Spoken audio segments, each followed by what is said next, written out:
2002년도 이제 한 해가 저물어가고 있습니다. 이번 주 토라 포션의 제목은 미캐치입니다. 끝에서라는 뜻입니다. 오늘 본문은 미캐치, 쥐나타임, 야밈이란 말로 시작합니다. 이것은 2년의 시간 끝에라는 뜻입니다. 여기서 2년은 우리가 지난주에 살펴봤죠. 술관원장이 요셉을 그가 석방된 다음에 요셉을 잊어버리고 지난 시간입니다.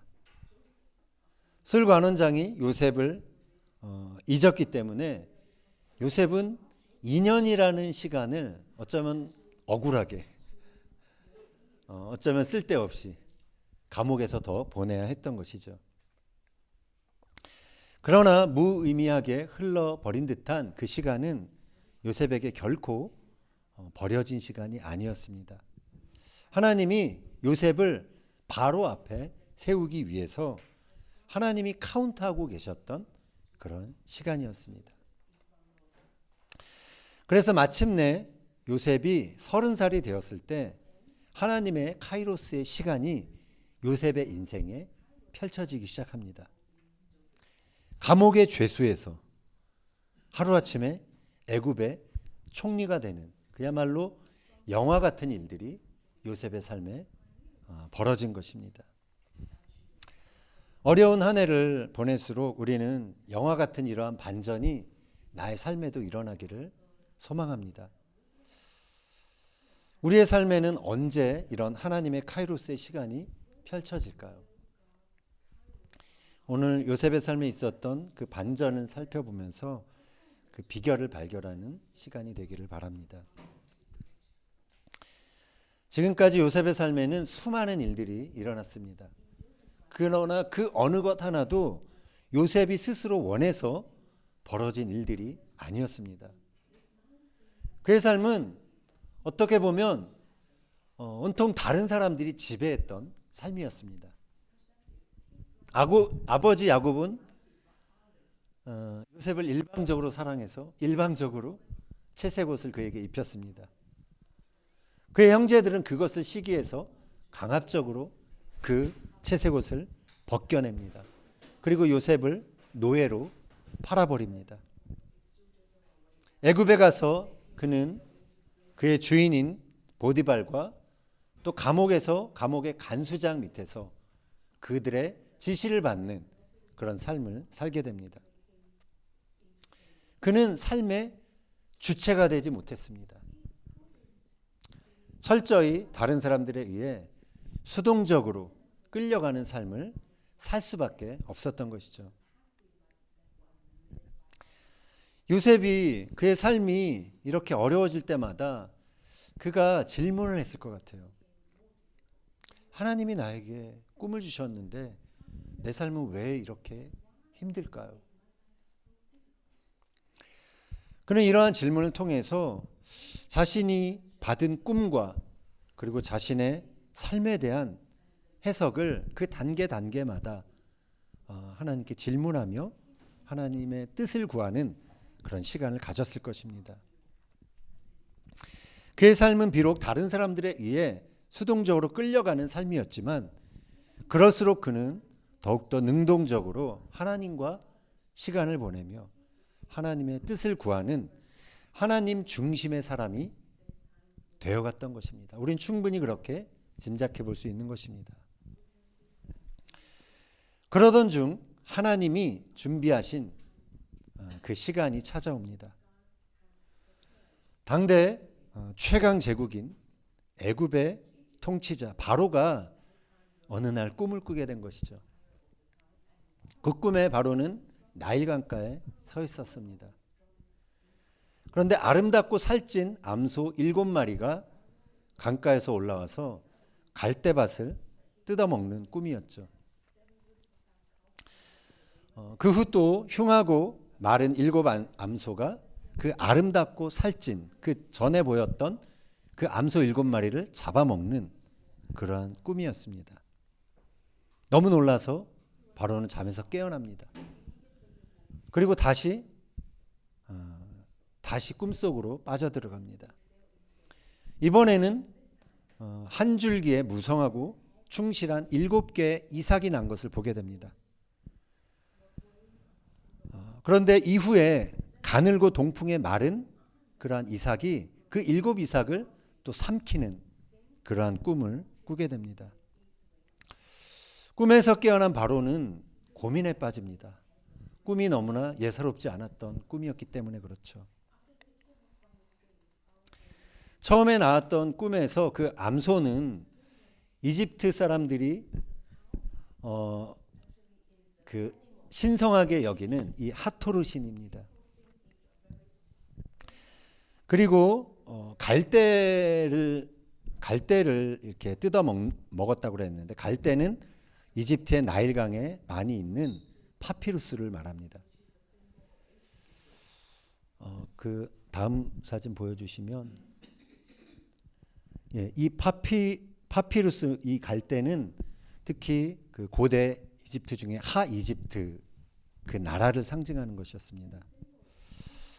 그래서 암소가 이 파피루스를 뜯어 먹었다라는 것은 너무나 불길한 꿈이었던 것이죠. 당시 애굽은 태양신 라가 수호하는 나라였습니다. 이게 그 무덤이나 이런 데 보면은 자주 발견되는 그러한 태양신의 상징입니다. 머리에 태양을 이고 있죠. 그 다음 사진 한번 보시면 태양이 바로를 이렇게 비치고 있습니다. 이 선에서 이렇게 태양에서 이렇게 빛이 나오고 있는데, 빛의 끝을 보면 손 모양이 돼 있어요. 자비로운 손길. 그리고 거기에는 그 앙크 십자가죠. 생명을 상징하는 생명의 열쇠. 그래서 태양신이 이 바로에게 생명의 열쇠를 주고 있는 그러한 모습입니다. 이 바로는 이 태양신의 아들이었던 것입니다. 그래서 애굽의 이 이집트의 풍요를 가져다 주는 신처럼 여겨지는 존재였죠. 자, 그런데 마른 이삭이 이 충실한 이삭을 삼키는 이 꿈은 왕으로서 그의 존재를 위협할 만한 그런 불길한 꿈이었습니다. 바로는 이 꿈의 의미를 알기 원했습니다. 그래서 애굽에 있는 모든 점술가들과 지혜로운 사람들을 불러 모읍니다. 그러나 그것을 해석하는 자가 없었습니다. 그때 술관원장이 2년 전에 자신의 꿈을 해석해 줬던 그 요셉을 기억해낸 것이죠. 그래서 요셉은 바로 앞에 바로 불려가게 됩니다. 바로가 그래서 그 요셉에게 말하죠. 내가 한 꿈을 꾸었는데 그것을 해석하는 자가 없도다. 내가 들은즉 너는 꿈을 들으면 능히 푼다 하더라. 이 바로의 말에 요셉이 답을 합니다. 내가 아니라 하나님께서 바로에게 편안한 대답을 하실 것입니다. 이 대답을 우리가 좀 더 한번 살펴볼 필요가 있습니다. 여기서 내가 아니라, 이것은 히브리어로 빌아다입니다. 빌아다이. 나 없이라는, 직역하면 나 없이라는 뜻인데요. 이건 어떤 뉘앙스냐면 나는 아닙니다. 나는 아니에요. 나는 절대 아닙니다. 강한 부정의 말입니다.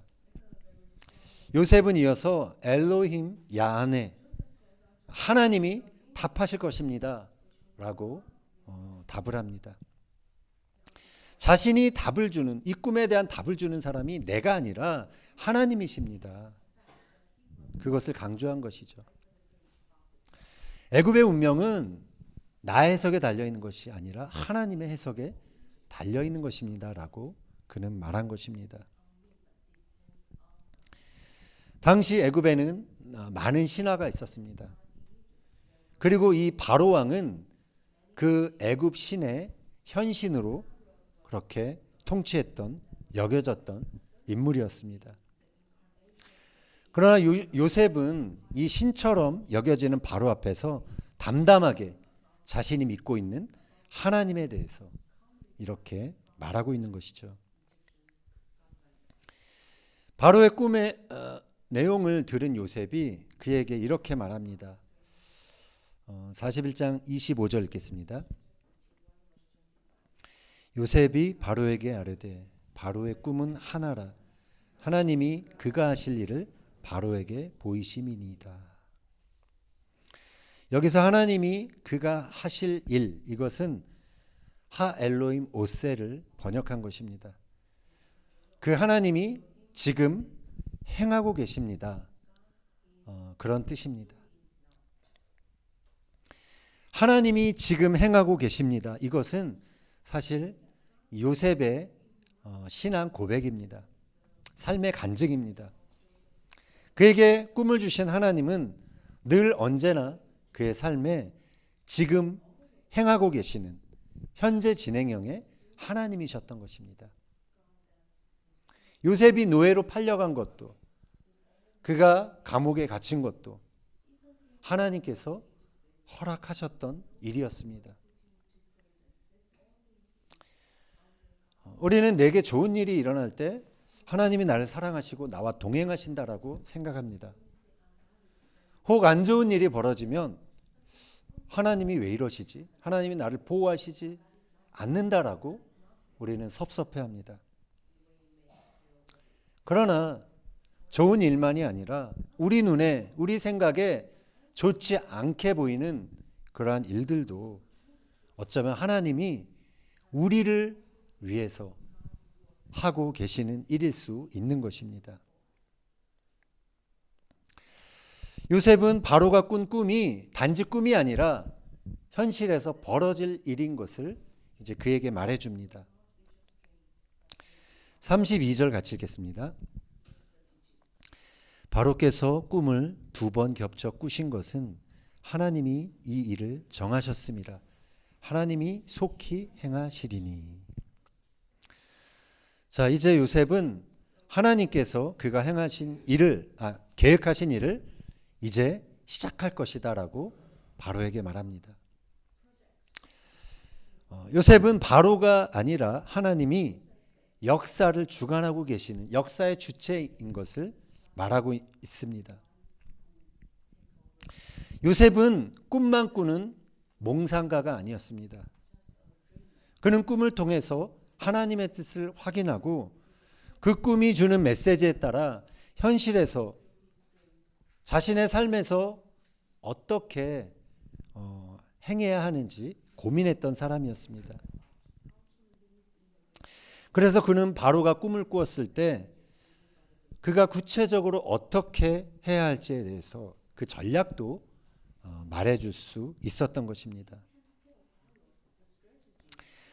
그는 바로의 꿈을 통해서 앞으로의 7년 동안 풍년이 오고 그 이후 7년 흉년이 올 것이다라고 그것이 하나님의 작정이라는 것을 바로에게 말해줍니다. 그래서 바로에게 지혜로운 감독관을 세워서 사람들로부터 풍년의 기간 동안 세금을 받으라. 곡식으로 20%의 세금을 받으라고 합니다. 그리고 각 성읍에 그것을 비축해서 이제 그 이후에 올 7년 동안을 대비하라라고 제안을 해주죠. 이처럼 요셉은 꿈만 해석한 것이 아니라 실제적인 조언까지 그 현실 세계에서 탁월한 행정가로서의 면모를 보여주고 있습니다. 이러한 지혜와 감각이 어디서 비롯되었을까요? 요셉이 꿈을 해석하고 실제적인 조언을 해줄 수 있다는 것은 아무나 할 수 있는 일이 아닙니다. 놀라운 일입니다. 그런데 이것은 그가 살아온 과정, 그가 겪어온 과정을 돌아보면 충분히 이해할 수 있는 것입니다. 그는 보디발의 가정에서 총무로서 일했습니다. 그는 감옥에서도 온갖 재반 일들을 감당하는 삶을 살았습니다. 그곳에서 보낸 시간은 요셉에게 있어서 기회의 시간들이었습니다. 그는 거기서 일을 배웠고 그만큼 성장했습니다. 아무도 주목하지 않는 곳에서 그는 특별한 훈련의 시간을 보내었던 것입니다. 여러분의 삶에서도 훈련으로 여겨지는 그러한 시간이 있을 것입니다. 아무도 주목하지 않고 힘들기만 하고 그리 폼도 나지 않는 그러한 시간, 그러한 곳에서 일을 해야 할 수도 있습니다. 그러나 그곳에서 받는 훈련들이 하나님의 카이로스와 연결되는 시간이 될지 모르는 일인 것입니다. 바로의 꿈을 해석할 뿐만 아니라 현실적인 실제적인 그 전략을 제시하는 요셉을 보고서 바로가 놀랍니다. 그의 신하들이 다 감탄을 합니다. 그래서 바로는 이렇게 외칩니다. 이와 같이 하나님의 영에 감동된 사람을 우리가 어찌 찾을 수 있으리요. 그는 하나님의 영이 그 안에 있는 요셉에게 어떤 영적인 권위, 그 힘을 느끼게 됩니다. 그래서 그에게 자신의 전권을 넘겨주게 됩니다. 그러면서 그를 애굽의 총리로 삼는 것이죠. 자신이 끼고 있던 인장반지를 그의 손가락에 끼워줍니다. 그리고 그를 자신의 병거 다음 가는 그러한 병거에 태우고 사람들 앞에서 과시하죠.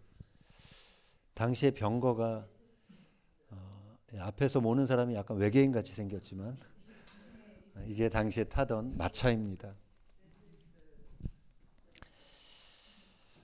그러면서 바로는 요셉에게 사브네 바네아라는 애굽식 이름을 지어줍니다. 이집트식 이름을 음역한 것입니다.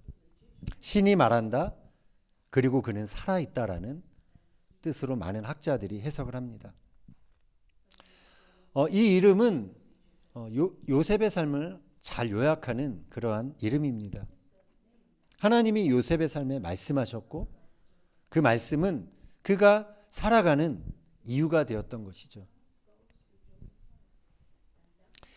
요셉은 제사장의 딸 아스낫과 결혼합니다.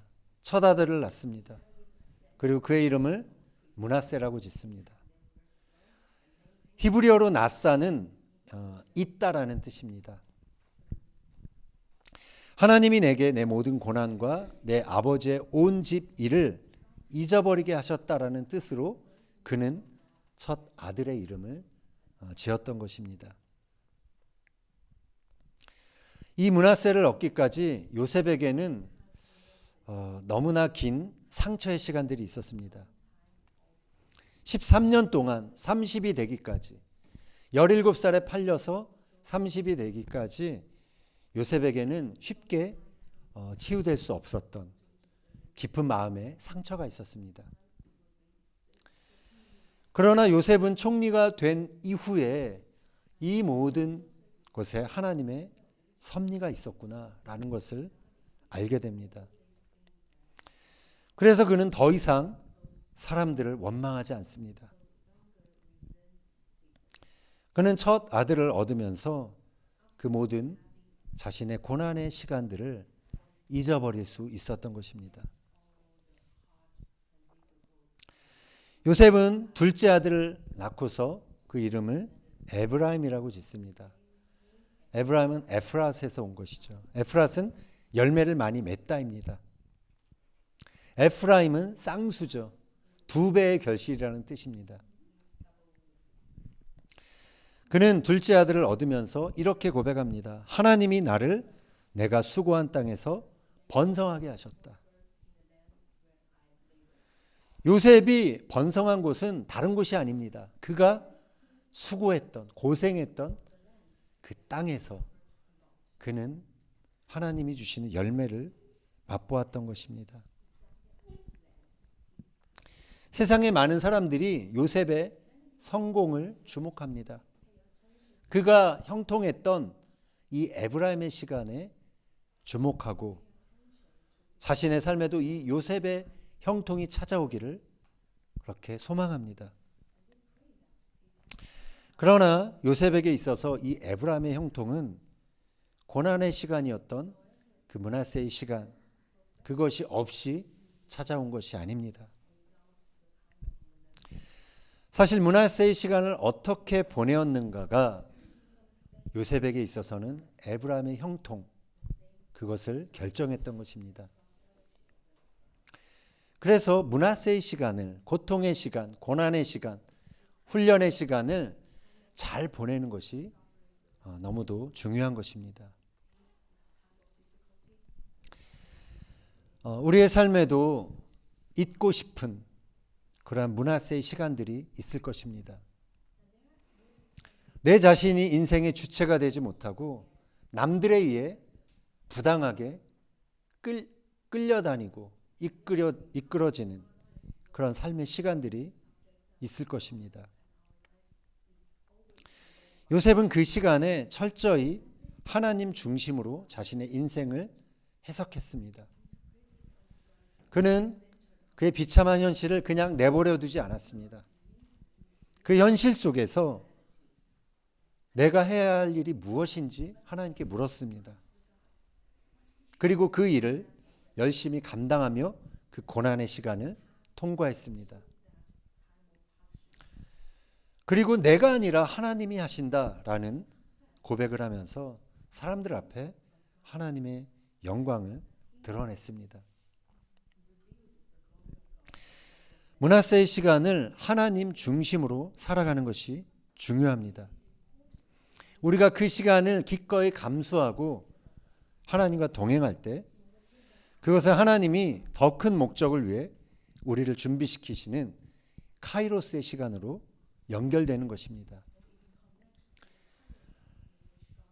우리 중에는 여러 다양한 형태로 이 이스라엘에 왔습니다. 주재원으로, 또 유학생으로, 또 우리 모니카는 알리아에서 이제 딱 3주년이 됐는데 각자 어떠한 동기에 의해서 이곳에 우리가 함께 있는 것입니다.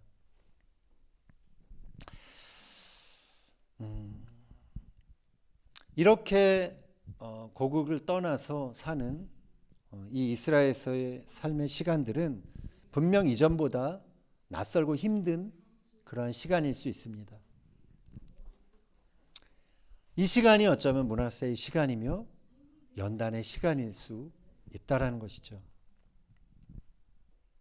이 기간에 나를 가장 힘들게 했던 환경, 나를 가장 괴롭혔던 사람들, 그것은 나를 에브라임의 그 축복으로 인도하는 훈련, 교관이 될 수 있다라는 것입니다.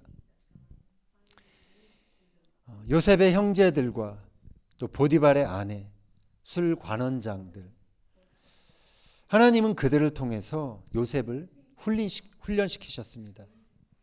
그리고 때가 되었을 때 하나님은 훈련된 요셉을 바로 앞에 세우셨던 것입니다. 바로는 이러한 요셉을 하나님께 감동된 사람이다라고 표현합니다. 그는 요셉에게 너와 같이 지혜롭고 명철하고 지혜가 있는 자가 없다라고 그렇게 말을 합니다. 요셉의 지혜는 어디서 온 것일까요? 잠언서 기자는 이렇게 말합니다. 잠언서 1장 7절, 여호와를 경외하는 것이 지식의 근본이거늘 미련한 자는 지혜와 훈계를 멸시하느니라. 성경은 여호와를 경외하는 것이 지혜의 근본이다라고 말합니다. 눈에 보이는 사람이 아니라 눈에 보이지 않는 하나님을 더 경외했기 때문에 요셉은 그의 삶 속에서의 유혹들, 보디발의 아내를 통해서 온 유혹도 이제 물리칠 수 있었던 것입니다. 억울하게 감옥에 갈지라도 하나님을 경외하며 악을 떠나는 것이 더 낫다라는 그 지혜가 그에게 있었기 때문에 그는 그 일을 감당했던 것입니다. 지혜는 그가 타고나서 원래부터 지혜로웠거나 아니면 노력해서 얻은 것이 아닙니다. 하나님을 경외했기 때문에 생긴 것입니다. 그래서 요셉은 당대 제국의 바로 앞에서 은총과 귀중히 여김을 받을 수 있게 된 것입니다. 하나님의 영으로 충만하여 하나님을 경외하는 삶을 매일매일 살아갔던 것이 다른 사람과의 차이를 만들어냈던 것입니다. 요셉은 2년 연장된 그 감옥 생활 속에서도 하나님을 경외하며 다른 사람들 섬기는 것을 그 손을 놓지 않았던 것입니다. 우리의 삶에 어려움이 닥칠 때 우리는 나에게 주어진 환경을 감옥처럼 여길 수 있습니다. 다른 사람들을 섬기기는커녕 어서 빨리 이 감옥과 같은 이 현실에서 나오고 싶은 그런 마음만 가득할 수 있을 것입니다. 그러나 고통스러운 그 현실의 자리가 나의 운명이 바뀌는 모판이 될 수 있는 것입니다. 나의 삶이 다른 사람들에 의해서 좌지우지되고 또 수동적으로 이끌려져 갈 때 우리는 그럴수록 더욱 능동적으로 하나님의 뜻을 구해야 합니다. 그리고 그 뜻 안에서 내가 해야 될 것이 무엇인지 발견하고 그 일을 감당하는 삶을 살아야 하는 것입니다. 그랬을 때 내가 수고한 땅에서 번성하게 하는 그 하나님의 역사가 시작될 수 있는 것입니다. 랍비 조나단 삭스가 이런 말을 했습니다. 미캣, 아까 그 이번 주 토라 포션의 제목입니다. 미캣 is a space we make in our minds for the things not under our control. The name of that space is faith. 미케츠는 우리가 통제할 수 없는 것들을 위해 마음속에 만드는 공간입니다. 그 공간의 이름은 바로 믿음입니다. 라고 그는 말했습니다. 우리가 잊어버리고 싶은 문화에세이 시간, 그리고 우리가 어느 순간 형통케 되는 그 에브라임 시간, 그 두 시간의 사이에는 분명한 간극이 있습니다. 그래서 우리는 그 간격, 그것을 우리의 믿음으로 채워야 한다라는 것이죠. 이제 내일이 크리스마스입니다. 크리스마스는 예수님의 오심을 기뻐하는 날이죠. 이사야 선지자는 메시아의 오심을 이렇게 예언했습니다. 이사야서 11장 1절 2절 같이 한번 읽겠습니다. 이새의 줄기에서 한 싹이 나며 그 뿌리에서 한 가지가 나서 결실할 것이요 그의 위에 여호와의 영 곧 지혜와 총명의 영이요 모략과 재능의 영이요 지식과 여호와를 경외하는 영이 강림하시리니. 예수님이 이 여호와를 경외하는 영으로 충만했습니다. 예수님은 하나님의 영으로 그에게 주어진 고난의 시간, 요셉의 그 므낫세의 시간과 같은 그 고난의 시간을 통과하셨습니다. 그리고 사람들을 구원하는 메시아가 되셨던 것이죠. 우리 역시 마찬가지입니다. 우리의 삶에 하나님의 영으로 채워져야 우리는 우리의 현실 속에서 역사하시는 그 하나님의 통로가 되는 것입니다. 그리고 우리의 삶 속에서 하나님께서 작정하시고 또 행하실 그 하나님의 전략을 발견할 수 있게 되는 것입니다. 그 전략이 있어야 다른 사람들을 구원하는 그러한 역할을 감당할 수 있는 것입니다. 하나님은 하나님과 동행하는 우리를 위해서 하나님이 하실 일을 하실 것입니다. 우리는 그 하나님의 카이로스의 시간이 임할 때까지 우리가 할 수 있는 일을 해야 하는 것입니다. 힘든 상황을 탓하거나 나를 부당한 상황으로 몰아넣은 사람들을 원망하는 것이 아니라 우리는 내 생애 속에서 궁극적으로 이루어질 그 하나님이 하실 일, 그것을 기대해야 하는 것입니다. 한 해를 돌아보면서 여러분이 한 해 동안 다른 사람을 통해서 받았던, 어쩌면 일이 어려워서 받았던 크고 작은 상처가 있을지 모르겠습니다. 그것이 있다면 오늘 그것이 치유되는 은혜가 있기를 바랍니다. 힘들었던 일을 잊어버리고 나를 힘들게 했던 사람들도 용서하는 결단을 이 시간 할 수 있기를 바랍니다. 내 모든 고난의 일을 잊어버리는 므낫세의 은혜가 임할 때 우리는 수고한 땅에서 번성하게 하는 에브라임의 그 시간을 맞이할 수 있게 되는 것입니다. 바라기는 하나님의 영에 감동된 사람으로 우리에게 주어진 모든 시간을 하루하루 기쁨으로 살아가는 은혜가 있기를 예수님의 이름으로 축원합니다.